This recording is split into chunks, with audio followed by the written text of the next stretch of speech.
एक जंगल में बांस का पेड़ एक जामुन का पेड़ पास पास थे। जामुन का पेड़ बांस के पेड़ की अपेक्षा बहुत मजबूत था। बांस का पेड़ बहुत पतला होने के साथ साथ बहुत लचीला भी था। हवा का रुख जिस ओर होता, बांस का पेड़ उसी तरफ दिशा में झुक जाता। एक बार जामुन के पेड़ ने बांस के पेड़ का उपहास करते हुए कहा, तुम तो हवा की आज्ञा का हमेशा ही पालन करते हो।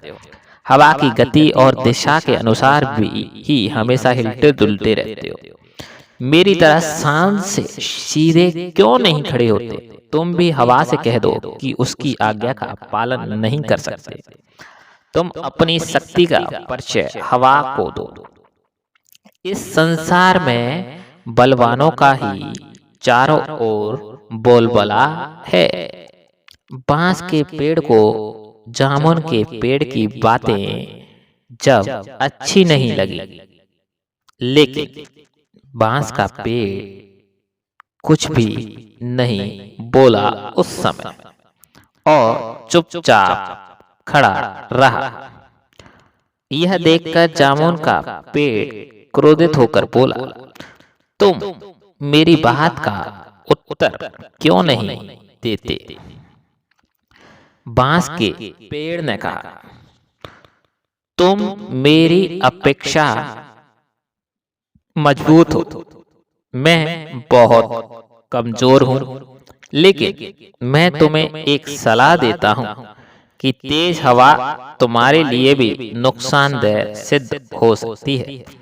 यदि हवा की गति तेज हो तो हमें उसका सम्मान करना चाहिए, वरना कभी कभी पछताना पड़ सकता है। जामुन के पेड़ को अपनी शक्ति पर बहुत घमंड था। वह बांस के पेड़ से क्रोधित होकर बोला, तेज हवा भी मेरा कुछ नहीं बिगाड़ सकती। मेरी इस बात को हमेशा याद रखना। धीरे धीरे चलती हुई हवा ने बांस के पेड़ और जामुन के पेड़ के बीच की होने वाली सभी बातों को सुन लिया। हवा तेज गति से जामुन के पेड़ से टकराकर आगे निकल गई। थोड़ी देर बाद हवा ने अपने अंदर कुछ और शक्ति समेटी और अपने और भी गतिशील बना दिया।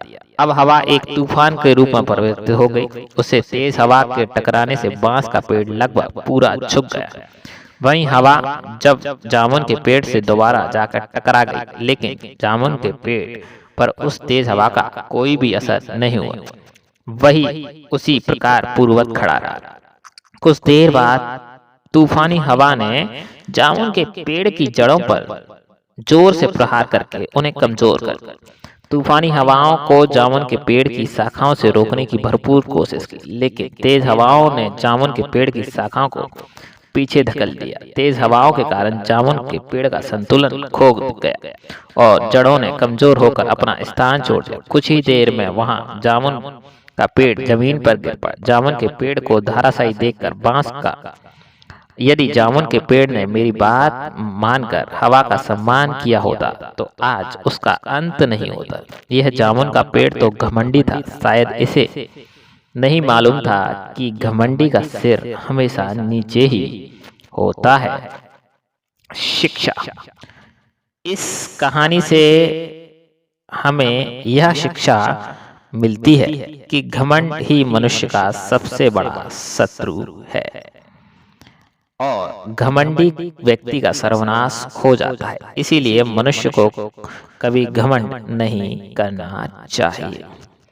तो दोस्तों, आज की हमारी ये सच्ची कहानी कि इंसान को कभी घमंड नहीं करना चाहिए अच्छी लगी हो तो प्लीज चैनल को सब्सक्राइब कीजिए, लाइक कीजिए, कमेंट में ढेर सारा प्यार दीजिए, जिससे हम और भी अच्छी वीडियो आप सभी के लिए ला सकें। धन्यवाद।